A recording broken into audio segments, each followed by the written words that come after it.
أعوذ بالله من الشيطان الرجيم.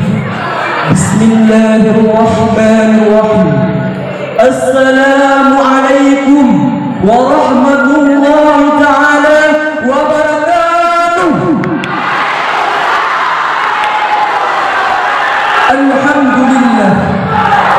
الحمد لله الذي من يرد به خيرا يفقهه في الدين ويرفع منزلته في أعلى عليين مع النبيين والصديقين.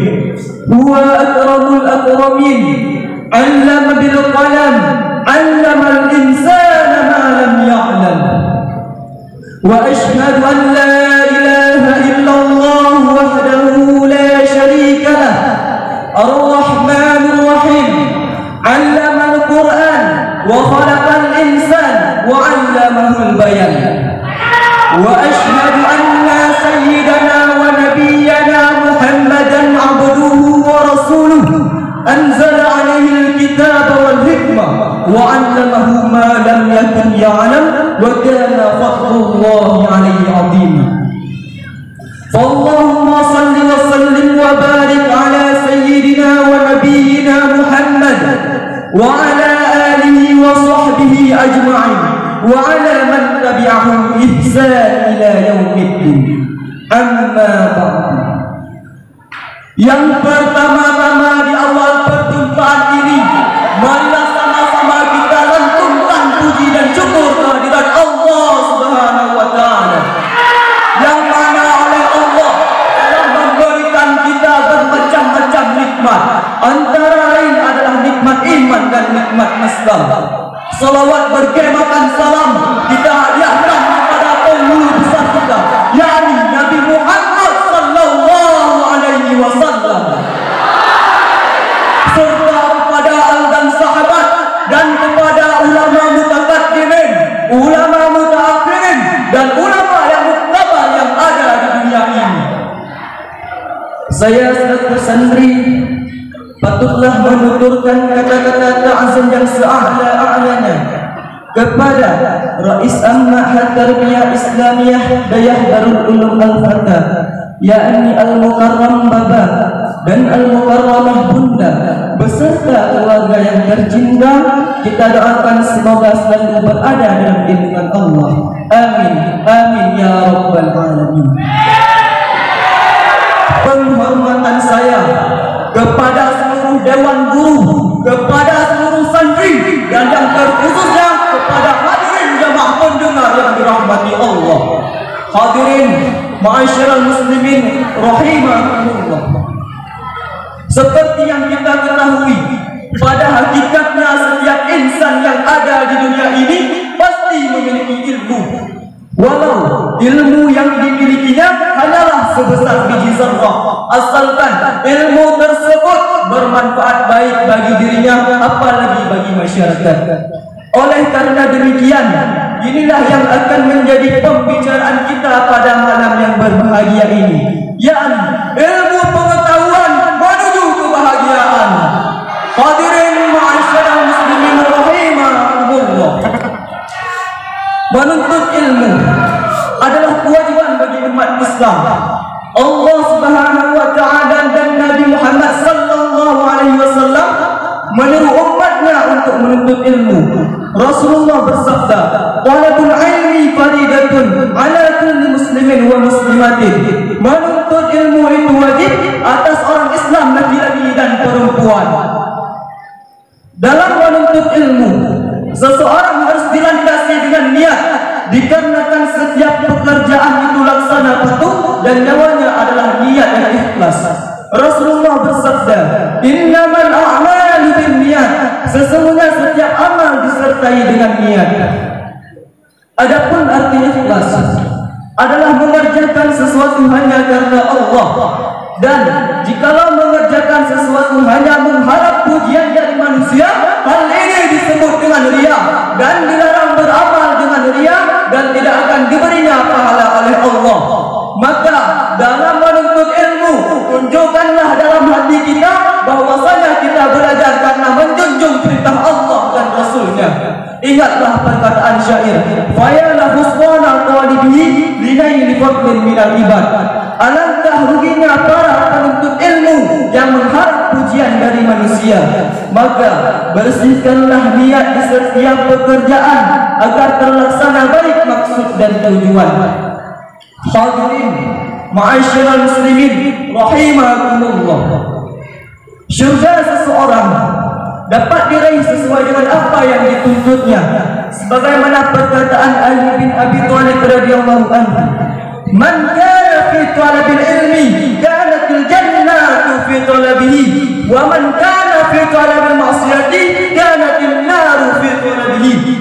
Barang siapa yang ada ia dalam menuntut ilmu, adalah syurga itu di dalam tuntutannya, dan barang siapa yang ada ia dalam menuntut maksiat, adalah neraka itu dalam tuntutannya. Hadirin ma'asyiral muslimin rahimakumullah, sejak kapan kita menuntut ilmu? Dalam ajaran Islam, seseorang dituntut untuk mencari ilmu sejak dalam buayan hingga masuk liang lahat. Rasulullah bersabda, "Utlubul ilma minal mahdi ilal lahdi." Tuntutlah ilmu sejak dalam buayan hingga masuk liang lahat. Ajaran Islam dalam menuntut ilmu sesuai dengan program yang dikembangkan sekarang tentang kewajiban belajar, yakni long life education, maksudnya menuntut ilmu seumur hidup. Tetapi dalam Islam, seseorang di samping menuntut ilmu dan teknologi, yaitu iptek, harus diiringi dengan iman dan takwa, yakni iftak.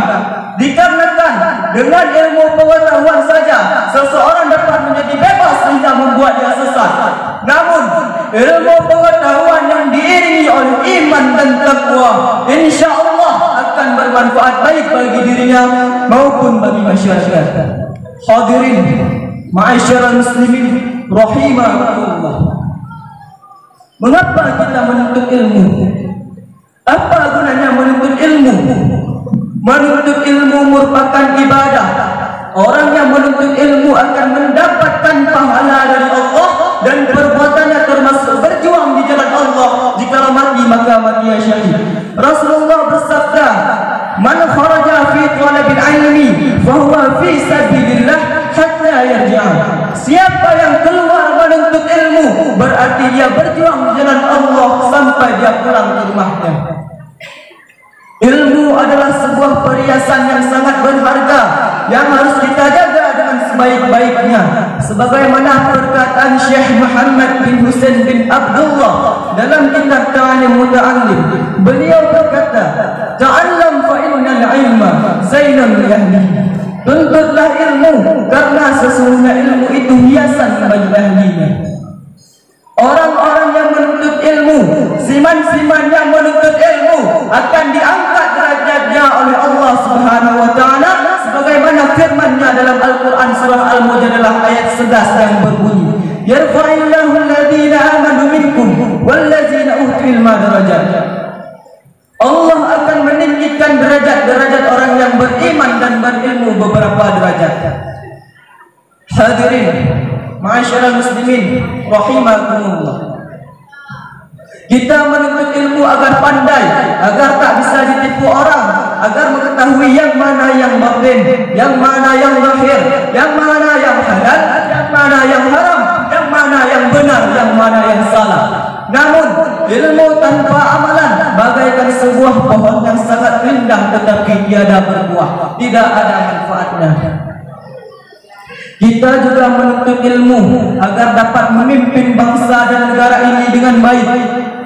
Lihatlah para pembesar-pembesar yang memimpin negaranya tanpa dilandasi dengan ilmu agama yang kuat. Mereka rela menelantarkan rakyatnya demi uang. Mereka rela menghancurkan tanah airnya demi jabatan. Mereka rela merusak, bahkan ingin menghilangkan kemajuan uang dan jabatan. Pemimpin-pemimpin yang seperti ini adalah pemimpin yang berbarat, pemimpin yang biadab, yang wajib dibinasakan sebelum mereka yang membinasakan kita. Hadirin ma'asyiral muslimin rahimakumullah, ilmu adalah kekuatan yang dengan kekuatan itu kita dapat menguasai dunia.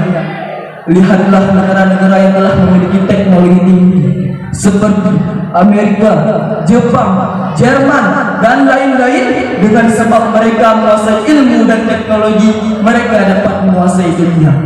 Hal ini seperti kata orang barat, knowledge is a power. Ilmu pengetahuan adalah kekuatan. Sejarah telah memberi pelajaran yang berharga kepada kita. Dengan sebab kebodohan kita telah dijajah oleh Belanda 3,5 abad dan oleh Jepang 3,5 tahun. Hadirin ma'asyiral muslimin rahimakumullah. Dengan adanya ilmu, kita akan hidup di dunia ini dengan selamat. Dikarenakan siman-siman yang ingin mendapatkan kebahagiaan, maka harus dengan ilmu. Sebagaimana perkataan Imam Syafi'i Muhammad bin Idris rahimahullah, man arada dunya fa'alayhi bi'ilmi, wa man arada al-akhirah fa'alayhi bil'ilmi, wa man arada huma ma'an fa'alayhi bil'ilmi. Siapa yang ingin bahagia di dunia, maka dengan ilmu. Siapa yang ingin bahagia di akhirat, maka dengan ilmu. Siapa yang ingin bahagia dunia dan akhirat, maka dengan ilmu. Beliau berkata pula, man la yuhibbu ilma fala khaira fihi. Siapa yang tidak suka kepada ilmu agama, maka tak ada bahagia padanya. Maka hadirin yang berbahagia, pelajarilah ilmu tauhid agar bersih itikadmu kepada Allah. Pelajarilah ilmu fikah agar sah ibadahmu. Begitu pula dengan ilmu nahwu, saraf, lagah dan balaghah agar mudah bagimu mempelajari ilmu tafsir dan hadis. Dengan demikian, siapakah yang kita butuhkan agar kita mengetahui hal-hal tersebut? Apakah seorang polisi ataukah seorang pencuri? No time, tidak sama sekali. Orang yang kita butuhkan agar kita mengetahui perkara tafsir, hadis dan lain-lain adalah seorang guru. Guru apakah yang dimaksud? Apakah seorang guru fisika yang mengajari hukum-hukum Newton, ataukah seorang guru kimia yang mengajari hukum-hukum Newton? Tidak juga. Guru yang dimaksud adalah seorang guru yang mengajari agama dan syariah sesuai dengan hukum-hukum dan adat-adat yang telah ditetapkan dalam Al-Quran, Al-Karimah dan sunnah-sunnah Rasulullah. Ilmulah yang akan menjaga kehidupan kita. Ilmulah yang akan membantu kita di akhirat kelak. Ilmulah yang akan menjadi penerang di kala gelap, sebagaimana kata pepatah Arab, al ilmu nur wal jahlu tulam. Ilmu itu cahaya dan bodoh itu kegelapan. Hadirin ma'asyiral muslimin rahimakumullah. Oleh karena demikian, selagi hayat masih dikandung badan, selagi masih diberikan umur panjang, junjunglah tinggi perintah Allah Azza wa Jalla dengan cara menuntut ilmu yang dilandasi oleh iman dan takwa, agar kita tidak terjerumus ke dalam ilmu yang dapat menuntun kita ke dalam neraka. Dalam menuntut ilmu, seseorang harus diiringi dengan niat berjuang di jalan Allah dan hanya mengharap ridha Allah semata-mata. Dengan adanya ilmu, kita akan mengetahui kewajiban-kewajiban kita kepada Allah dan Rasul-Nya. Dengan adanya ilmu, kita akan menjadi orang yang pandai, orang yang dapat memimpin bangsa dan negara ini dengan baik, agar kejahilan hilang daripada diri kita. Dikarenakan jahil dalam agama adalah jalan kecelakaan. Demikian pula, jikalau kita telah berilmu, telah alim, maka mengajarilah oleh kita akan orang-orang yang masih jahil. Dikarenakan menunjuki seseorang kepada jalan kebaikan adalah sangat disukai dalam agama, dan kecerdasan itu membawa seseorang kepada kemuliaan. Kebahagiaan yang semata-mata kita dapatkan itu semua karena ilmu. Kemuliaan serta kewibawaan yang kita dapatkan itu semua karena ilmu, dan kesuksesan yang kita raih ini juga dikarenakan dengan adanya ilmu. Tanpa adanya ilmu, tidak ada kebanggaan sejati dalam diri kita. Tanpa adanya ilmu, tidak ada yang dinamakan dengan kecerdasan, dan tanpa adanya ilmu, tidak ada yang dinamakan dengan kebahagiaan. Ilmulah yang akan membantu di saat seorang insan berada dalam kesulitan. Ilmulah yang akan menunjuki jalan di saat seorang insan berada di jalan kesesatan. Ilmulah yang akan mengurus setiap urusan, apakah itu urusan yang berkaitan dengan dunia ataukah itu urusan yang berkaitan dengan akhirat. Dan ilmulah yang akan mendidik generasi muda sehingga menjadi anak bangsa yang berilmu dan beradab, sehingga mereka mengetahui bagaimana cara menghormati dan menghargai orang-orang yang lebih dewasa daripada mereka. Dengan demikian, mereka akan membahagiakan kedua orang tuanya dan dengan demikian mereka akan mendapatkan keridaan serta kemuliaan di sisi Allah. Maka hadirin bertuah tubuh asal syurga, tuntutlah ilmu setinggi-tingginya agar kita bahagia dunia dan akhirat. Inilah yang dapat saya hidangkan, moga menjadi bahan cicipan yang bermanfaat bagi kita semua. Hadanallahu wa iyyakum ajma'in.